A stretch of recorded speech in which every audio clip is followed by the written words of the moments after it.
कोई साहब एक दिन मस्जिद में बैठकर अल्लाह ताला से मुखातब हुए और अर्ज किया, या परवरदिगार, मैंने तुम्हारी किताब में पढ़ा है तुम कुछ लोगों को अपना दोस्त बना लेते हो। मैं जानना चाहता हूं वो लोग कौन होते हैं और कैसे होते हैं। दूसरा, मैं तुम्हारा दोस्त बनने के काबिल नहीं हूं, मैं ये हकीकत जानता हूं, लेकिन क्या मैं जिंदगी में तुम्हारे किसी दोस्त को देख भी नहीं सकता? क्या मैं इस काबिल भी नहीं हूं? वो ये कहते कहते उठे, जूता पहना, मस्जिद से बाहर आए और घर की तरफ रवाना हो गए। उन्होंने रास्ते में देखा चंद बच्चे फुटबॉल खेल रहे हैं। वो गली के गरीब बच्चे थे और वो कहीं से कोई फटा पुराना फुटबॉल ले आए थे और वो उसे गली की एक साइड से ठुड्डे मारना शुरू करते थे और दूसरी साइड तक ठुड्डे मारते चले जाते थे। वो साहब बच्चों के करीब खड़े होकर उनका खेल देखने लगे। खेल देखते देखते उनकी नजर एक बच्चे के पांव पर पड़ी। बच्चे के जूते फटे हुए थे। उस बेचारे बच्चे के पांव का पंजा भी बाहर था और एड़ी भी नंगी थी, लेकिन वो बच्चा इन फटे जूतों के बावजूद खेल रहा था। उस साहब को उस पर तरस आ गया। वो सीधे मार्केट गए, जूतों की दुकान पर पहुंचे और अंदाजे से बच्चे के लिए जूते खरीद लिए। वो वापस बच्चे के पास आए, उसे रोका और प्यार से उसके सर पर हाथ फेर कर कहा, बेटा तुम अपने फटे वो जूते उतार कर ये नए जूते पहन लो। बच्चे ने खुशी से नारा लगाया। उसने पुराने जूते उतारे और नए पहन लिए। जूते उसको पूरे आ गए थे। वो साहब मुस्कुराकर जाने लगे तो बच्चे ने उन्हें रोककर कहा, क्या आप मेरा एक काम करेंगे? साहब ने जवाब दिया, हां क्यों नहीं, करूंगा। बच्चा बोला, आप मेरी तरफ से अल्लाह मियां को थैंक यू कह दीजिए। साहब ने हैरान होकर पूछा, क्या मतलब? मैं समझा नहीं।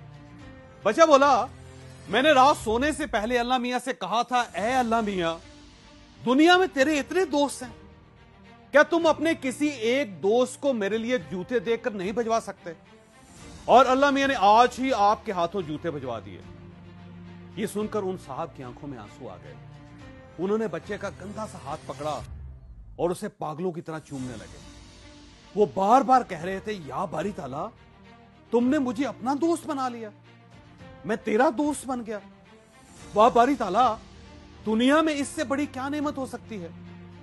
आप याद रखें, आपके दिल में अगर गुजरते गुजरते किसी नामालूम शख्स, किसी अजनबी इंसान की मदद का ख्याल आ जाए, आपका दिल अगर अचानक चाहे कि आप अपनी गाड़ी रोककर किसी को सड़क पार करवा दें, किसी मरीज को दवाएं खरीद कर दे दें, किसी भूखे को खाना खिला दें, या किसी बच्चे को कपड़ों या जूतों की दुकान पर ले जाकर उससे जूते या कपड़े ले दें, तो आप प्लीज प्लीज उस ख्याल को इग्नोर ना करें। आप इस पर फौरन अमल करें, क्योंकि यह ख्याल, यह गुमान अल्लाह सिर्फ दो किस्म के लोगों के दिलों में डालता है। उनके दिल में जिन्हें ये अपना दोस्त समझता है, या फिर उनके दिल में जिन्हें अल्लाह ने अपना दोस्त बनाना होता है। और आप उस लम्हे, उस वक्त इन दोनों में से कोई एक होते हैं। चुनांचे ये मौका आप हरगिज हरगिज जाया ना करें, क्योंकि हो सकता है ये मौका दोबारा आपकी जिंदगी में ना आए। मुझे एक बार मुल्क के एक नामवर डेंटल सर्जन ने एक अजीब वाक़ा सुनाया। वो जीटी रोड से गुजर रहा था, अचानक उसकी गाड़ी का टायर फट गया। वो टायर रिपेयर करवाने के लिए टायर शॉप पर चला गया। टायर शॉप के साथ एक बूढ़े डेंटिस्ट की छोटी सी दुकान थी। डॉक्टर उस डेंटिस्ट के पास बैठ गया और उसे अपना तारफ करवा दिया। डेंटिस्ट खुश हो गया और उसने उससे कहा कि मेरे मरीज गरीब लोग होते हैं, ये 500-600 रुपए भी बड़ी मुश्किल से अफोर्ड करते हैं। मैं बराह रास्त इनके दांत खींच देता हूं, जिससे इनको बहुत तकलीफ होती है। मैंने सुन करने की दवा खरीद ली है, लेकिन मुझे जबड़ों की नसों को सुन करना नहीं आता। क्या आप मुझे ये सिखा सकते हैं?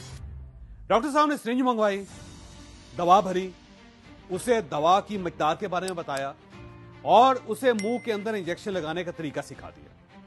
वो उसे टायर रिपेयर होने तक ये प्रैक्टिस भी कराते रहे। वो डेंटिस्ट खुश हो गया। डॉक्टर साहब रुखसत होने लगे तो बूढ़े डेंटिस्ट ने उसका हाथ पकड़कर कहा, आपको पता है आप अल्लाह के दोस्त हैं। डॉक्टर साहब हैरत से उसकी तरफ देखने लगे। वो बोला, जनाब मैंने रात ही अल्लाह से दुआ की थी, या बारी ताला, मेरे मरीजों को बहुत दर्द होता है, अगर तुम्हारे दोस्तों की फहरिस्त में कोई डेंटिस्ट सर्जन मौजूद हो तो क्या तुम उसे थोड़ी देर के लिए मेरे पास भेज सकते हो? और अल्लाह ने आपको अगले ही दिन मेरे पास भिजवा दिया। आप अल्लाह के दोस्त हैं। आप कभी इस दोस्ती का भरम ना टूटने दीजिए।